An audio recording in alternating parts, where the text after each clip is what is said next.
Praise the Lord. प्रभू येशू ख्रिस्ताच्या गोड, महान, सुंदर, सामर्थ्यशाली नावामध्ये पुन्हा एकदा तुम्हा सगळ्यांना सलाम. आज पुन्हा एकदा परमेश्वराची काही वचने घेऊन तुमच्या समोर आलोय. या तर अगदी थोडक्यात आपण ऐकूया, शिकण्याचा प्रयत्न करूया. लूका वर्तमानाचा 12वा अध्याय आणि 15व्या वचनापासून 20-21व्या वचनापर्यंत मी वाचतो तुमच्यासाठी. आणखी त्याने त्यांना म्हटले, सांभाळा, सर्व प्रकारच्या लोभापासून दूर राहा, कारण कोणाजवळ पुष्कळ संपत्ती असली तर ती त्याचे जीवन होते असे नाही. त्याने त्यास एक दाखला सांगितला. कोणा एका धनवान मनुष्याच्या जमिनीला फार पीक आले, तेव्हा त्याने आपल्या मनात असा विचार केला की मी काय करू, कारण माझे उत्पन्न साठवायला मला जागा नाही. मग त्याने म्हटले, मी असे करीन, मी आपली कोठारे मोडून मोठी बांधीन आणि तेथे मी आपले सर्व धान्य व माल साठवीन. मग मी आपल्या जीवाला म्हणेन, हे जीवा, तुला पुष्कळ वर्ष पुरेल इतका माल ठेवलेला आहे, विसावा घे, खा, पी, आनंद कर. परंतु देवाने त्याला म्हटले, अरे मूर्खा, आज रात्री तुझा जीव मागितला जाईल, मग जे काही तू सिद्ध केले आहे ते कोणाचे होईल? जो कोणी स्वतःसाठी द्रव्य संचय करतो व देवविषयक बाबतीत धनवान नाही, तो तसाच आहे. Praise the Lord. वाचलेली वचने आज परमेश्वर तुमच्या माझ्यासाठी सगळ्यांसाठी आशीर्वादित करू. आणि या वचनांकडे आम्ही ज्यावेळेला पाहतो त्यावेळेला बायबल आम्हाला असं सांगते की सांभाळा, सर्व प्रकारच्या लोभापासून दूर राहा, कारण कोणाजवळ पुष्कळ संपत्ती असली तर ती त्याचे जीवन होते असे नाही. आणि काल जेव्हा मी अभ्यास करत होतो, वचनांवरती मनन करत होतो, आणि हे वचन ज्यावेळेला माझ्या वाचनात आलं, हा दाखला ज्यावेळेला काल मी वाचलाय, आणि मी स्वतःलाच काही गोष्टी विचारायला सुरुवात केली. स्वतःच्या जीवनामध्येच मला अनेक गोष्टींचा प्रश्न पडला. आणि खरोखर आज आम्ही जर पाहिलं जगामध्ये तर पैसा पैसा पैसा, सगळेजण फक्त पैशाच्या पाठीमागे लागले. पैसा असेल तर नाती जोडली जातात, पैसा नसेल तर नाती तोडून टाकली जातात. फक्त मतलबापुरता, पैशापुरता लोक जवळ येत आहेत, पैशापुरताच नातेसंबंध प्रस्थापित होत आहेत. आज प्रत्येक जण पैसा पैसा करत आहे. आणि मला असं वाटायला लागले की लोकांनी पैशाला देव बनवलंय की काय. हालेलुया. पैसा हा तुमच्या माझ्यासाठी देव झालाय का? म्हणूनच प्रभू येशू ख्रिस्त इथं असं म्हणतो की कोणाजवळ पुष्कळ संपत्ती असली तर ते त्याचे जीवन होते असे नाही. मानवाच्या बेसिक गरजा काय आहेत? अन्न, वस्त्र आणि निवारा. पण आम्हाला शो ऑफ करायचं आहे, आम्हाला दाखवायचं की माझ्याकडे काहीतरी चांगलं आहे, माझ्याकडे ब्रँडेड कपडे आहेत. काही लोकांना ब्रँड्स खूप आवडतात, ब्रँडेड करत असतात नेहमी. काही लोकांना लक्झरियस लाईफ खूप आवडतं.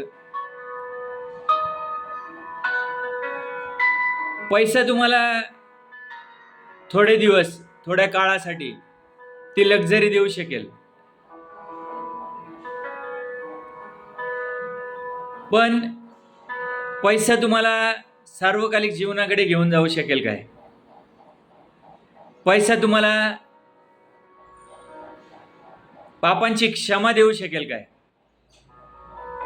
मी पैसा कमवू नका असं म्हणत नाही. आम्हाला या जगात जगायचंय, आम्हाला आमच्या गरजा पूर्ण करण्यासाठी निश्चित पैशाची गरज आहे. परंतु आज बायबल आम्हाला इथं काय सांगत आहे की संपत्ती हे तुमचं आणि माझं जीवन नाहीये. मग आम्ही संपत्तीच्या किंवा त्या पैशाच्या इतके पाठीमागे लागलेलो आहोत की त्याच्यासाठी आम्ही देवाची वचनं धडाधड मोडत आहोत.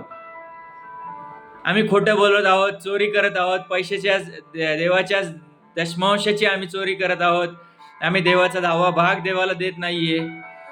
त्या पैशांसाठी आम्ही काय काय करत आहोत? कधी ह्याला विचार, कधी त्याला विचार, कधी याच्याकडून घे, कधी त्याच्याकडून घे. आम्ही अनेक गोष्टी करत आहोत पैशांसाठी. आणि प्रियांनो, आज विचार करायचा आहे की काय ही संपत्ती तुमचं आणि माझं जीवन बनवू शकते काय? ज्या वेळेस पैसा तयार झाला नव्हता किंवा कॉइन्स तयार झाले नव्हते, ते अस्तित्वात आले नव्हते, देवाणघेवाणच्या स्वरूपामध्ये जोपर्यंत पैसा वापरला जात नव्हता, त्याच्या अगोदर जर तुम्ही पाहिलं तर लोक एकमेकांना धान्य द्यायचे आणि धान्य एकमेकांच्या बदल्यात आदलाबदली केली जायची. पैशाच्या ऐवजी वस्तू एकमेकांना देऊन आदलाबदल केल्या जात होत्या. आणि त्याच्याही अगोदर, पैशाच्या अगोदरही लोक जगत होते.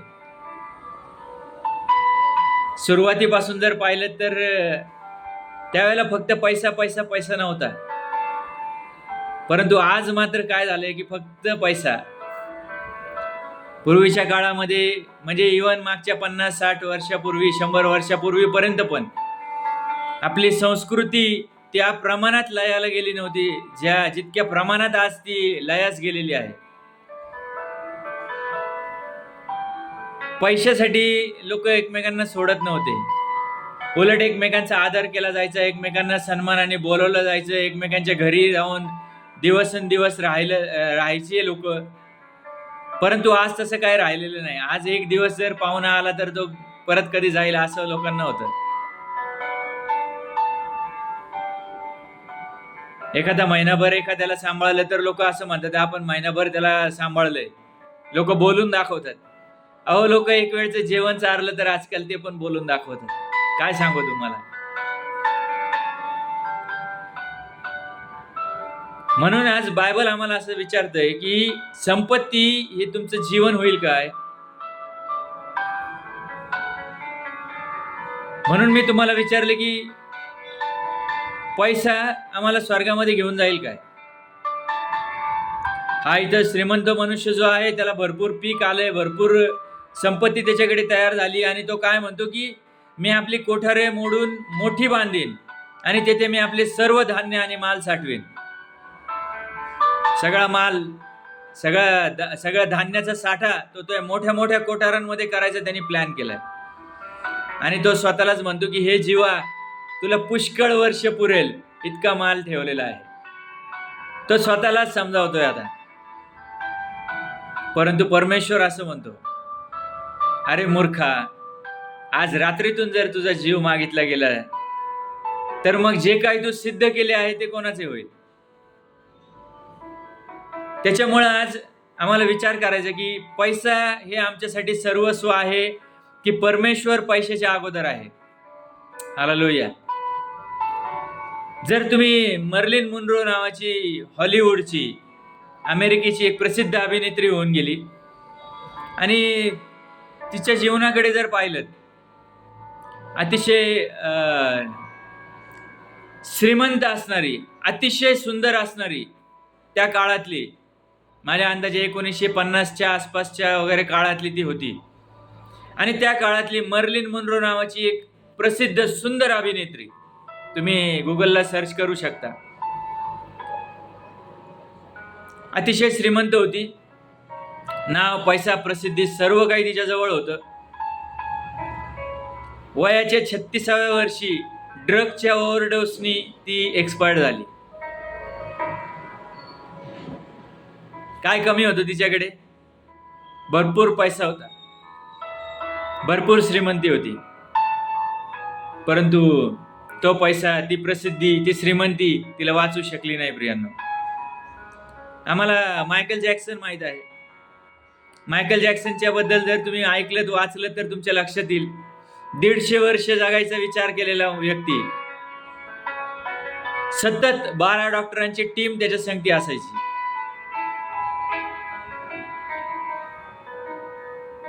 ₹29,000 करोड रुपयांचा तो मालक होता. मरायच्या वेळेस त्याची संपत्ती 29,000 करोड रुपयांची होती. तुम्ही कल्पना करू शकताय का? त्याचं जे अन्न होतं ते डॉक्टरनी टेस्ट केल्याशिवाय तो अन्न खात नव्हता. डॉक्टरनी टेस्ट केल्याशिवाय तो पाणी पित नव्हता. सगळ्या गोष्टी त्याच्या डॉक्टरांनी सांगितल्यानंतरच केल्या जायच्या. 29,000 करोड रुपयाचा मालक असणारा व्यक्ती पण वयाच्या 50व्या वर्षीच मरण पावलाय. स्वतःचे प्रायव्हेट जेट, स्वतःचा 2 एकर मधला आलिशान बंगला, इतकी प्रॉपर्टी, इतकी संपत्ती, सगळं काही जे काही होतं, वयाच्या 50व्या वर्षी त्याला मरण आलं. आणि 150 वर्ष जगायचा प्लॅन केला होता. विशेष आहे की नाही ही गोष्ट? म्हणून बायबल आम्हाला सांगतं, कोणाजवळ पुष्कळ संपत्ती असली तर ती त्याचे जीवन होते असे नाही. हालेलुया. आम्ही पैशाकडे पाहत आहोत. पैसा असेल तर आम्हाला असं वाटतं ऐश्वर्य आहे, लक्झरी आहे आणि कम्फर्ट आहे परंतु प्रियांनो, परमेश्वरावरती जे आम्ही विश्वास ठेवलाय, तो परमेश्वर आम्हाला काय शिकवतो याच्याकडे आमचं दुर्लक्ष होत चाललंय का? देवाची स्तुती, देवाची आराधना, देवाकडे प्रार्थना, देवाच्या वचनाप्रमाणे जगणं, या सगळ्या गोष्टी आम्ही सोडून दिल्यात. कदाचित आम्ही प्रार्थना करतो, कदाचित आम्ही चर्चला जातो, परंतु वचनाप्रमाणे वागणं मात्र आमच्याच्यानी जमतच नाहीये. आणि हा एक मोठा प्रॉब्लेम आमच्या जीवनामध्ये आम्हाला पाहायला मिळत आहे. आजच्या जगामध्ये तर विशेषतः हा प्रॉब्लेम पाहायला मिळतोय.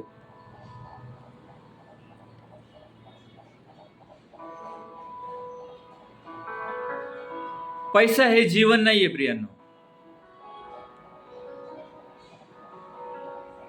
जर पैसा खिशात नसेल, मला सांगा, बायबल आम्हाला सांगतं त्याच अध्यायात लूकच्या 12व्या अध्यायामध्ये तुम्ही 22व्या वचनापासून पुढे पाहिलं तर, तेव्हा त्याने आपल्या शिष्यांना म्हटले, म्हणून मी तुम्हाला सांगतो, आपण काय खावे अशी आपल्या जीवाची, अथवा आपण काय पांघरावे अशी आपल्या शरीराची चिंता करीत बसू नका, कारण अन्नापेक्षा जीव आणि वस्त्रांपेक्षा शरीर अधिक आहे. आम्ही काय करतोय, आम्हाला भारी भारी उंची वस्त्र हवीत, मोठे चांगल्या क्वालिटीचे, चांगले ब्रँडेड, चांगल्या किमतीचे भारीत भारी ड्रेस आम्हाला हवेत. आम्हाला लोकांना दाखवायचंय, आम्हाला शो ऑफ करायचंय. माझ्याकडे किती भारी ड्रेस आहेत, माझ्याकडे किती चांगली कार आहे, माझ्याकडे किती मोठा बंगला आहे. आम्हाला लोकांना हे सगळं दाखवायचंय. का शो ऑफ करताय मला माहित नाही, परंतु काय मिळतंय लोकांना दाखवून नेमकं मला ते पण समजत नाही. बायबल इथे आम्हाला सांगतं, अन्नापेक्षा जीव जास्त महत्वाचा आहे आणि वस्त्रांपेक्षा शरीर अधिक महत्वाचं आहे. हालेलुया. त्या शरीराला व्यवस्थित ठेवण्यासाठी आम्ही थोडासा व्यायाम केला पाहिजे. देवाच्या जवळ राहण्यासाठी आम्ही सातत्याने देवाच्या वचनांप्रमाणे जगलं पाहिजे. देवाचं वचन आम्ही आचरणात आणलं पाहिजे, ते वाचलं पाहिजे, ते समजून घेतलं पाहिजे, पश्चाताप केला पाहिजे, झालेल्या चुका अपराध आम्हाला सोडून देता आले पाहिजेत. बायबल पुढे असं सांगते, कावळ्याचा विचार करा, ते पेरीत नाहीत व कापणीही करीत नाहीत, त्यास कणगी नाही व कोठारही नाहीत, तरी देव त्यांचे पोषण करतो. पाखरांपेक्षा तुम्ही कितीतरी श्रेष्ठ आहात. हालेलुया. तुम्ही पाखरांपेक्षा कितीतरी श्रेष्ठ आहात असं बायबल आम्हाला सांगते. ती पाखरं बघा, ती कापणी करत नाहीत, पेरीत नाहीत, कोठारामध्ये साठवत नाहीत, तरी रोजचं त्यांचं अन्न त्यांना रोज मिळतंय. पण आम्ही मात्र, मला महिन्याचं टार्गेट आहे, मला 20,000 मिळाले पाहिजे, 40,000 मिळाले पाहिजे, 1,00,000 रुपये मिळाले पाहिजे. आम्ही आजकाल टार्गेट ठेवून चाललोय, प्लॅनिंग करतोय, फायनान्शियल प्लॅनिंग करतायत लोक. इतक्या वर्षी 18 वर्षाचं झालं की लगेच LIC पॉलिसी काढायची. LIC पॉलिसीच्या द्वारे मग 55व्या वर्षाचा ज्यावेळेला असशील त्यावेळेला किती पैसे मिळतील याचं प्लॅनिंग चालू आहे. मध्येच कुठेतरी मरून जातो, त्या गोष्टींचा काय कधी विचार करतात की नाही माहित नाही, परंतु या सगळ्या गोष्टींकडे आज थोडंसं लक्ष देण्याची गरज आहे. करा, फायनान्शियल प्लॅनिंग करा, निश्चित करा, माझी हरकत नाही, परंतु देवाकडे दुर्लक्ष करू नका प्रियांनो. मला आज सगळं सांगण्याच्या पाठीमागचा उद्देश काय आहे, पैसा आम्हाला जगण्यासाठी नक्कीच इम्पॉर्टंट आहे. तुम्ही पैसा कमवा, पैसा मिळवा, पण त्याच वेळेला परमेश्वराच्या वचनांकडे तितकंच प्रामुख्याने लक्ष द्या. तुमच्या जीवनामध्ये पैशाला प्रथम स्थान देण्यापेक्षा प्रथम स्थान परमेश्वराला द्या. आम्ही जीवनातलं प्रथम स्थान कामाला, नोकरीला, पैसा कमवण्यासाठी धावपळ करायची, इकडे जायचंय तिकडे जायचंय, आणि मग प्रार्थनेला वेळ नाही, वचन वाचायला वेळ नाही, देवाच्या वचनांप्रमाणे जगणं तर लांबच राहिलं. सातत्याने खोटं बोलणं, एकमेकांच्या विरुद्ध लबाडी करणं, या सगळ्या गोष्टी आम्ही सातत्याने पाहत आहोत. आणि हेच जर असंच करत राहू तर निश्चितच सार्वकालिक जीवनामध्ये आम्ही कधीच जाणार नाही. बायबल आम्हाला सांगते की पाखरांकडे पहा, ते कापत नाहीत, पेरणी करत नाहीत, त्यांना कोठारही नाहीत, त्या कोठारांमध्ये ते साठवतही नाहीत, तरी पण परमेश्वर त्यांना 2 वेळचं सुंदर अन्न त्यांना देतोय. हालेलुया. ते उपाशी मरत नाहीत. तसेच चिंता करून आपल्या आयुष्याची दोरी हातभर वाढवावयास तुमच्यामध्ये कोण समर्थ आहे. म्हणून अति लहान गोष्ट देखील जर तुमच्यानी होत नाही तर इतर गोष्टींविषयी का चिंता करीत बसता. Praise the Lord. का चिंता करता?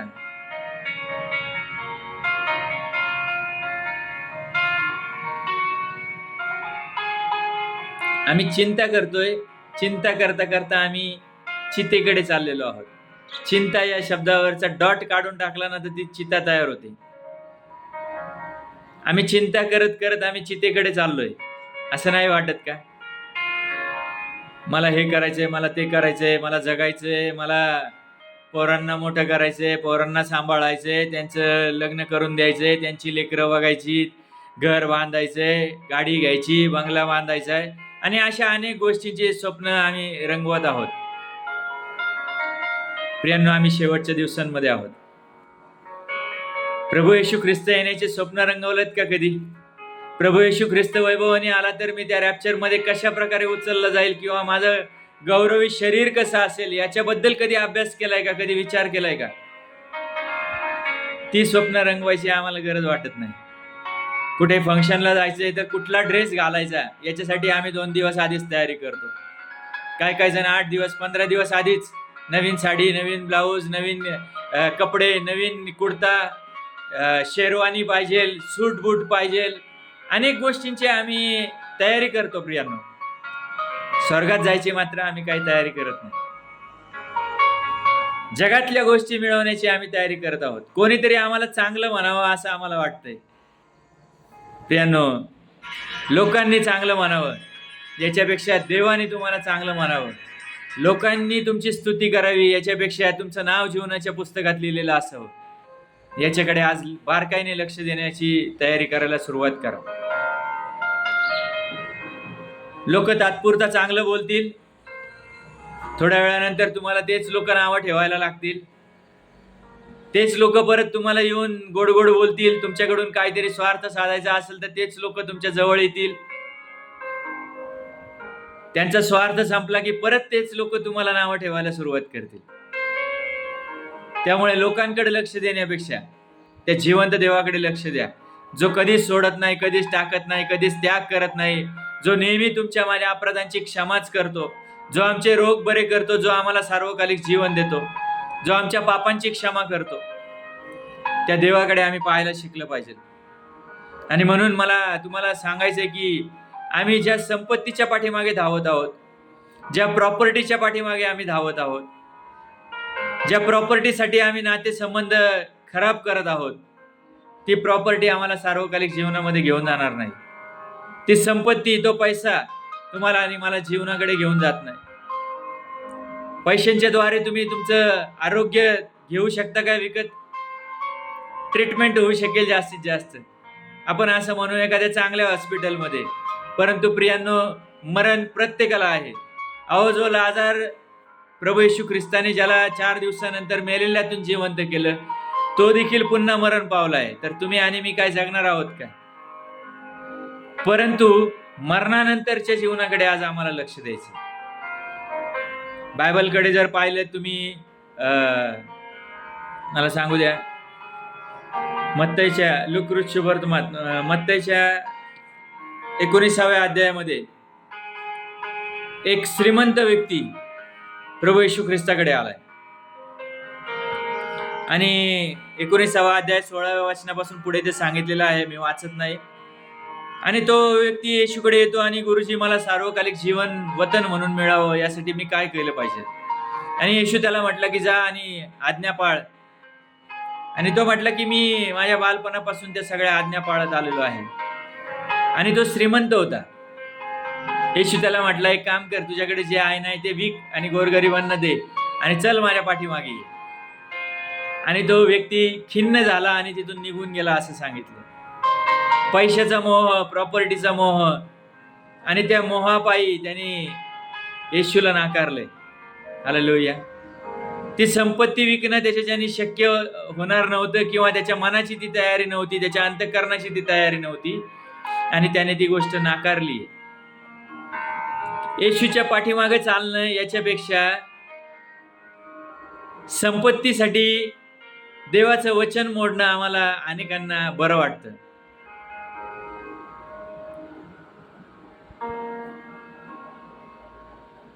आम्ही आज विचार करायला शिकलं पाहिजे. काय मी देवाचं वचन मोडतोय का?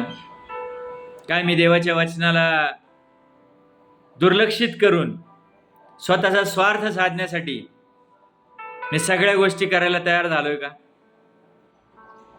देवाचं वचन मला काय म्हणतं? काही लोक आहेत जे चांगल्या प्रकारे इन्स्ट्रुमेंट वाजवतात आणि मग ते कधी देवासाठी पण वाजवतात आणि कधी बाकीच्या मंदिरांमध्ये जाऊन पण ते भजनं गातात. कधी येशूच्या नावाची भजनं गातात तर कधी बाकीच्या मंदिरांमध्ये जाऊन बाकीच्यांची पण भजनं गातात. तिकडे गेल्यानंतर कदाचित पैसे चांगले मिळतात. पैशासाठी लोक काही पण करत आहेत. आजच्या दिवसांमध्ये जर पाहिलं तर आम्हाला या सगळ्या गोष्टींचा अनुभव येतोय. प्रियांनो, आज मला तुम्हाला विचारायचे, तुम्ही काय करत आहात? तुम्ही तुमच्या जीवनामध्ये प्रभू येशू ख्रिस्ताकडे कशा प्रकारे पाहत आहात? जर आम्ही दाविदाकडे पाहिलं तर दावीद कमी श्रीमंत नव्हता. दाविदाची संपत्ती बघा, तुम्ही जाऊन पुस्तकांमध्ये वाचा, बायबलमध्ये वाचा. परंतु ज्या वेळेला परमेश्वराचा कोश घेऊन यायचा आहे त्यावेळेला त्या कोशापुढे राजवस्त्र उतरून देवाच्या गौरवासाठी नाचणारा तो व्यक्ती होता. प्रत्येक गोष्ट करण्यापूर्वी देवाच्या मंदिरात जाऊन देवाशी बोलणं, देवाशी चर्चा करणं हे त्याचं प्रथम काम होतं. प्रत्येक वेळेस त्याने परमेश्वराला प्रथम स्थान दिलेलं आम्ही पाहतो. अब्रामाकडे पहा, भरपूर संपत्ती होती त्याच्याकडे, परंतु तो परमेश्वराचा मित्र होता असं म्हटलंय. परमेश्वरा संगती बोलणं त्याला आवडत होतं. परमेश्वराची आराधना करणं, परमेश्वराच्या इच्छेप्रमाणे वागणं हे त्याला आवडत होतं. परमेश्वरासाठी स्वतःच्या एकुलत्या एका पुत्राचा बलिदान देण्यासाठी तो तयार झालेला व्यक्ती होता. आणि त्याचं ते बलिदान नीतिमत्व म्हणून गणलं गेलंय. आज संपूर्ण सगळ्या विश्वासणाऱ्यांचा तो पिता म्हणून गणला जातो. किती अद्भुत, किती अद्भुत. देवासाठी त्याग करायची जी प्रवृत्ती त्यांची होती, प्रियांनो, आम्हाला आज तयारी करायची आमच्या मनाची. आम्ही आजपर्यंत कधी केलं नसेल, परंतु यापुढे आम्हाला प्रयत्न करायचा, आम्हाला पश्चाताप करायचा. आम्हाला देवाला सांगायचंय की परमेश्वरा, आम्ही कदाचित आजपर्यंत पैशांच्या मागे धावलो असेल, अनेकदा आम्ही कदाचित तुझी वचनं मोडली असेल. प्रियांनो, जर तुम्ही बायबलकडे पाहिलं तर बायबल आम्हाला असं म्हणते की अनुवाद 8वा अध्याय 3 ते 5 वचनांमध्ये, मनुष्य केवळ भाकरीने नव्हे तर परमेश्वराच्या मुखातून निघणाऱ्या प्रत्येक वचनाने जगेल. हालेलुया. मनुष्य केवळ भाकरीने नव्हे तर परमेश्वराच्या मुखातून निघणाऱ्या प्रत्येक वचनाने जगेल, याची तुला जाणीव व्हावी म्हणून त्याने तुला लीन केले, तुझी उपासमार होऊ दिली आणि तुला किंवा तुझ्या पूर्वजांना माहीत नसलेला मान्ना खाऊ घालून त्याने तुझे पोषण केले. ही 40 वर्ष तुझ्या अंगावरचे कपडे जीर्ण झाले नाहीत आणि तुझे पाय सुजले नाहीत. Praise the Lord. 40 वर्ष त्याने त्या इस्रायल लोकांचे कपडे जीर्ण होऊ दिले नाहीत, त्यांचे पायातले जोडे झिजू दिले नाहीत. 40 वर्ष त्यांना तो मान्ना खायला घालत होता. आणि आज आम्ही असा विचार करतो की मी कष्ट केले तर मी खाईल. आमची प्रवृत्ती कशी आहे, आमचे शब्द कसे आहेत, मला कष्ट करावेच लागतात, त्याशिवाय मला कोण आणून देणार आहे. हालेलुया. प्रियांनो, आम्हाला आमचे शब्द बदलायची गरज आहे. माझा देव माझा पुरवठा आहे. हालेलुया. आम्हाला म्हणायला शिकलं पाहिजे, माझा देव माझा उद्धार आहे. माझा देव, ज्या देवाने त्याचा एकुलता एक पुत्र प्रभू येशू ख्रिस्त या जगामध्ये पाठवला, आमच्या पापांसाठी त्याला वधस्तंभावरती बलिदान केलं, आमच्यासाठी तो मरण पावला, तो तिसऱ्या दिवशी पुन्हा उठला, तो स्वर्गात गेला, तो खूप लवकर पुन्हा एकदा येत आहे.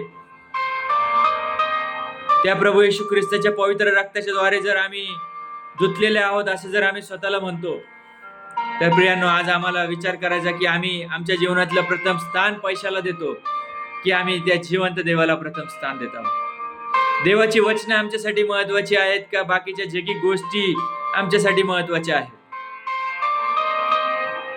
आज आम्हाला विचार करायची गरज आहे.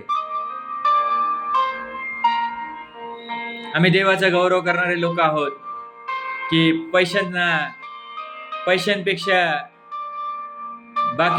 पैशांसंगतीच आम्ही बाकीच्या जगातल्या अन्य गोष्टींना प्रथम स्थान देणारे लोक आहोत. आज आम्हाला विचार करायची गरज आहे. सार्वकालिक जीवनाकडे आम्ही येत आहोत काय? बायबल मत्ती 6:21 मध्ये असं म्हणतं, जिथं तुझं धन आहे तिथं तुझं मनही लागेल.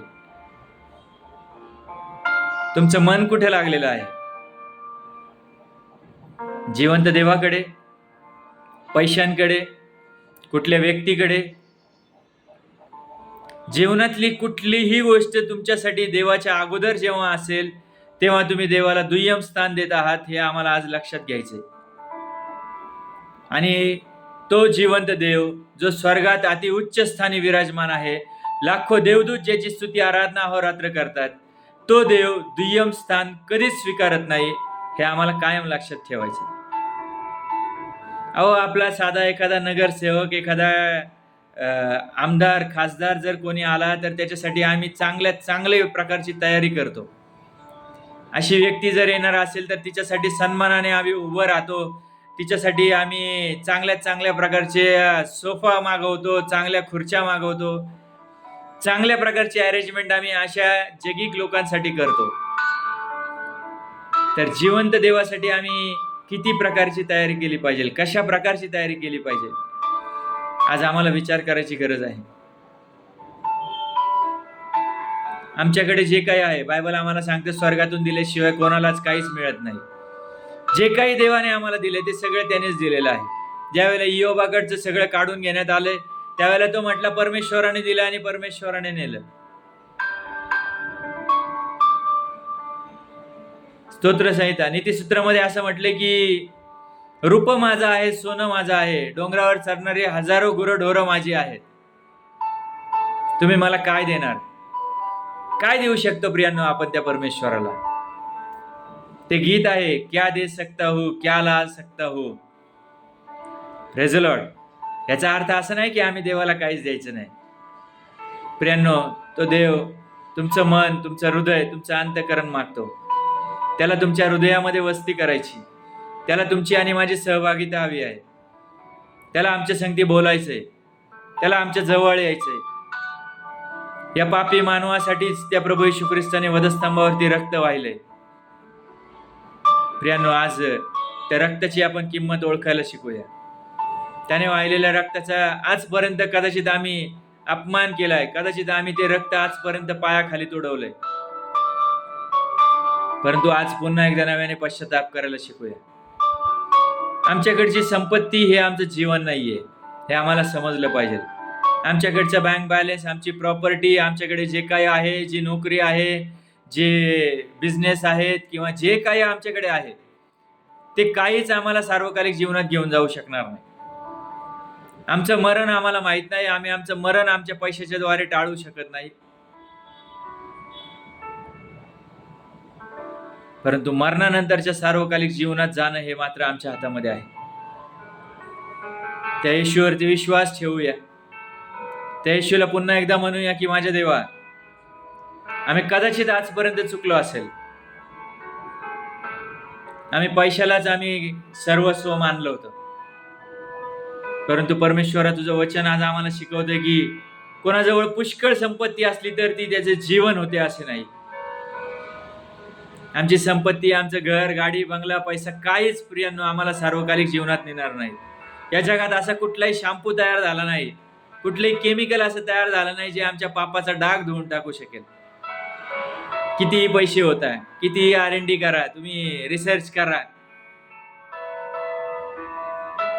असं जगात काहीच नाही ज्याच्यामुळे तुमच्या माझ्या पापांची क्षमा होऊ शकेल. फक्त प्रभू येशू ख्रिस्ताचं रक्त. पहिले योहान 1:7 मध्ये ते असं म्हणतं, प्रभू येशू ख्रिस्ताचं रक्त आमच्या सगळ्या पापांची क्षमा करतं. हालेलुया. या थांबूया आपण इथे. आपलं चित्त आपण परमेश्वराकडे लावूया. पैशाकडे लक्ष लावून, नातेसंबंध बिघडवण्यापेक्षा देवाकडे लक्ष लावून देवाच्या वचनांप्रमाणे आचरण करायचा विशेष प्रकारे आपण प्रयत्न करायला शिकूया. आम्ही पैशाकडे लक्ष लावलंय आणि नातेसंबंधांमध्ये आम्ही आज आमच्या नातेसंबंधामध्ये आम्ही आज बऱ्याच गोष्टी करून ठेवलेल्या आहेत. देवाचं वचन आमच्या जीवनात नसल्यामुळं आम्ही कदाचित चुकलो असेल, परंतु आज ज्यावेळेला आम्हाला वचन समजते प्रियांनो, आपण क्षमा मागूया त्या देवाकडे. आज त्या परमेश्वराला म्हणूया की आम्ही चुकलो परमेश्वरा, पैशासाठी आम्ही कदाचित कोणाचं मन दुखवलंय, कोणाच्या जीवनामध्ये परमेश्वर पित्या आम्ही जीवनातून कोणाला बाहेर काढून टाकले, किंवा आम्ही त्या पैशांसाठी कोणासंगती लबाडी केली, कोणाला आम्ही फसवलंय. प्रियांनो, आज त्या गोष्टींची आपण देवाकडे क्षमा मागूया आणि त्याला म्हणूया की आज माझ्या देवा तुम्हाला माझ्या अपराधांची क्षमा कर. हालेलुया. Thank you Jesus. या आपण छोटीशी प्रार्थना करूया. राजांच्या राजा, प्रभूंच्या प्रभू, सर्व गौरव तुला देत तुझ्या दयासना पुढे येतो. मान सन्मान महिमा प्रशंसा फक्त तुलाच आणि तुलाच देतो परमेश्वर. जिवंत देवा, आमच्या जीवनासाठी पैसा हा सर्वस्व नाही परमेश्वरा, हे आज तुझ्या वचनांच्या द्वारे आम्हाला समजत आहे परमेश्वर. आम्ही आजपर्यंत कदाचित पैशासाठी पळालो असेल, कदाचित पैशासाठी आम्ही परमेश्वर पित्या अनेक नातेसंबंध तोडले असतील, कदाचित परमेश्वर पित्या मतलबीपणाने आम्ही एकमेकांसंगती वागलो असेल. परमेश्वर पित्या, आज तू आमच्यातील प्रत्येकाच्या अपराधांची क्षमा कर परमेश्वर. आणि जिवंत देवा, आम्ही पैशांना प्रथम स्थान देण्यापेक्षा जिवंत देवा आम्ही तुला प्रथम स्थान द्यावं, तुझ्या वचनांना आम्ही प्रथम स्थान द्यावं, अशी दयाकृपा तू आमच्या जीवनामध्ये कर परमेश्वरा. तुझ्या वचनांप्रमाणे आचरण करण्यासाठी लागणारं ज्ञान, बुद्धी, शक्ती, सामर्थ्य तू आम्हाला पुरव. होय पित्या, ज्यावेळेला आम्ही दाविदाकडे पाहत आहोत, अब्रामाकडे पाहत आहोत, पुष्कळ संपत्ती त्यांच्याकडे होती, परंतु त्यांनी तुला सोडलं नाही माझ्या देवा. तर ते क्षणोक्षणी तुझ्या जवळ राहायचे, तुझ्या संगती बोलत होते परमेश्वरा. जिवंत परमेश्वर पित्या, तेच जीवन आम्हाला जगायला शिकव, अशी आज आम्ही तुला विनंती आणि प्रार्थना करतो. आमच्याकडे जे काही आहे किंवा नाही परमेश्वरा, त्या प्रत्येक परिस्थितीमध्ये आम्ही तुला सन्मान द्यावा, तुझी स्तुती करावी, तुझी प्रशंसा करावी, यासाठी तू आज आमचं मन आणि अंतःकरण नव्याने तयार कर, अशी आम्ही आज तुला विनंती आणि प्रार्थना करतो. होय पित्या, कावळे किंवा पक्षी परमेश्वर पित्या काहीच पेरत नाहीत किंवा काहीच कापत नाहीत परमेश्वर पित्या, परंतु तरी देखील जिवंत देवा त्यांना 2 वेळचं अन्न तू पुरवतोस, म्हणून आम्ही तुला धन्यवाद म्हणतो, आम्ही तुझी स्तुती करतो परमेश्वरा. होय पित्या, तुझं वचन सांगते त्या पाखरांपेक्षाही तुम्ही मौल्यवान आहात परमेश्वर पित्या. आम्ही तुला धन्यवाद म्हणतो, कारण तू आम्हाला मौल्यवान म्हणतोस परमेश्वरा. आम्ही तुला गौरव देतो. आमचं मन, आमचं चित्त, आमचं अंतःकरण तुझ्याकडे लागू देत आणि तुझ्या वचनांप्रमाणे जगण्यासाठी तू आमची तयारी करून घे परमेश्वरा. आमच्या सगळ्या चुकीच्या गोष्टींबद्दल तू आम्हाला आज पुन्हा एकदा नव्याने क्षमा कर आणि तू आमचं जीवन तुझ्या पवित्र हातात घे. प्रभू येशूच्या रक्ताच्या द्वारे तू आमच्या अपराधांची क्षमा कर. आणि परमेश्वरा, आज हा व्हिडिओ पाहणाऱ्या, ऐकणाऱ्या प्रत्येकाच्या जीवनामध्ये तू अद्भुतरित्या कार्य कर परमेश्वरा. तुला प्रथम स्थान देण्यासाठी तू प्रत्येकाला तयार कर आणि त्याद्वारे प्रत्येकाच्या जीवनामध्ये तू आशीर्वाद निर्माण कर, अशी विनंती आणि प्रार्थना करतो. येशूच्या नावात प्रत्येकाला तू आशीर्वादित कर परमेश्वरा. प्रत्येकाचा जीवात्मा आणि शरीर येशू तुझ्या रक्ताच्या आच्छादनाखाली घे. प्रत्येकाच्या जीवनातले प्रश्न, समस्या, संकट, अडी अडचणी आज मी येशूच्या नावामध्ये बांधून टाकतो परमेश्वरा. आणि अद्भुतरित्या तू प्रत्येकाला आशीर्वादित कर, हीच नम्रतेची विनंती आणि प्रार्थना आमचा तारणारा प्रभू येशू ख्रिस्त याच्या गोड आणि सामर्थ्यवान नावात केली, म्हणून तो ऐक पित्या. Amen. Amen. Praise the Lord. चला तर भेटूया पुन्हा एकदा पुढच्या एका व्हिडिओमध्ये. तोपर्यंत काळजी घ्या, सुरक्षित राहा, देवाचं वचन वाचा आणि परमेश्वराचा गौरव करा. देवाच्या अधिक जवळ येण्याचा प्रयत्न करा. Thank you. God bless you all. Thank you.